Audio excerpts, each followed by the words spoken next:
ಅಸಂಖ್ಯಾತ ಅಭಿಮಾನಿಗಳ ಆಸೆ ಕೊನೆಗೂ ಈಡೇರಿತು. ತಮಿಳುನಾಡಿನ ನೂತನ ಮುಖ್ಯಮಂತ್ರಿಯಾಗಿ ನಟ ವಿಜಯ್ ಪ್ರಮಾಣವಚನ ಸ್ವೀಕರಿಸಿದ್ದಾರೆ.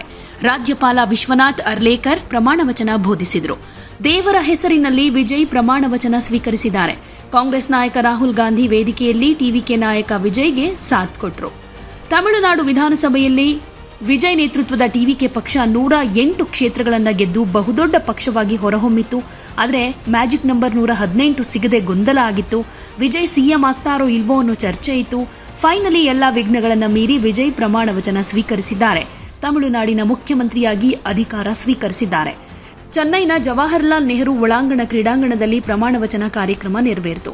ವಿಜಯ್ ಜೊತೆಗೆ ಟಿವಿಕೆ ಪಕ್ಷದ 9 ಶಾಸಕರು ಕೂಡ ಸಚಿವರಾಗಿ ಪ್ರಮಾಣವಚನ ಸ್ವೀಕರಿಸಿದರು. ವಿಜಯ್ ತಂದೆ ಹಾಗೂ ತಾಯಿ ಸೇರಿದ ಹಾಗೆ ಇಡೀ ಕುಟುಂಬದ ಸದಸ್ಯರು ಈ ವೇಳೆ ಹಾಜರಿದ್ದರು. ನಟಿ ತ್ರಿಷಾ ಕೂಡ ಕಾರ್ಯಕ್ರಮದಲ್ಲಿ ಭಾಗಿಯಾಗಿ ಎಲ್ಲರ ಗಮನ ಸೆಳೆದರು. ಬಿಳಿ ಅಂಗಿ ಹಾಗೂ ಕಪ್ಪು ಬಣ್ಣದ ಸೂಟ್ ಧರಿಸಿ ವಿಜಯ್ ಪ್ರಮಾಣವಚನ ಕಾರ್ಯಕ್ರಮಕ್ಕೆ ಬಂದಿದ್ದು ವಿಶೇಷವಾಗಿತ್ತು.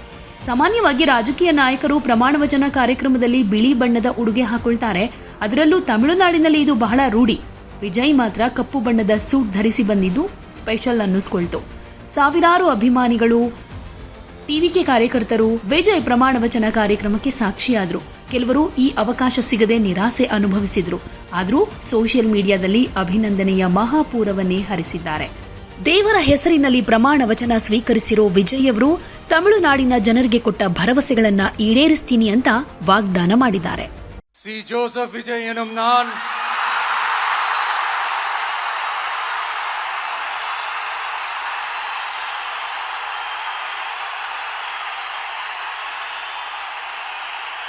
சட்டப்படி அமைக்கப்பெற்ற இந்திய அரசியல் அமைப்பின்பால் உண்மையான நம்பிக்கையும் மாறா பற்றும் கொண்டிருப்பேன் என்றும் இந்திய நாட்டின் ஒப்பில்லாத முழு முதல் ஆட்சியையும் ஒருமையையும் நிலைநிறுத்துவேன் என்றும் தமிழ்நாட்டு அரசின் முதலமைச்சராக உண்மையாகவும் உளச்சான்றின்படியும் என் கடமைகளை நிறைவேற்றுவேன் என்றும் அரசியல் அமைப்பிற்கும் சட்டத்திற்கும் இணங்க அச்சமும் ஒருதலை சார்பும் இன்றி விருப்பு வெறுப்பை விலக்கி பலதரப்பட்ட மக்கள் அனைவருக்கும் நேர்மையானதை செய்வேன் என்றும் ஆண்டவன் மீது ஆணையிட்டு உறுதிமொழிகிறேன். ಯಾವುದೇ ಸುದ್ದಿಯ ಅಪ್ಡೇಟ್ ಅನ್ನ ಮಿಸ್ ಮಾಡ್ಕೊಳ್ಬಾರ್ದು ಅಂದ್ರೆ ಈಗ್ಲೇ ಒನ್ ಇಂಡಿಯಾವನ್ನ ಸಬ್ಸ್ಕ್ರೈಬ್ ಮಾಡಿ. ನಿಮಗೆ ಬೇಕಾದ ಭಾಷೆಯಲ್ಲಿ ಎಲ್ಲಾ ಸುದ್ದಿ ತಿಳಿಬೇಕು ಅಂದ್ರೆ ಒನ್ ಇಂಡಿಯಾ ಆಪ್ ಅನ್ನ ಡೌನ್ಲೋಡ್ ಮಾಡ್ಕೊಳ್ಳಿ.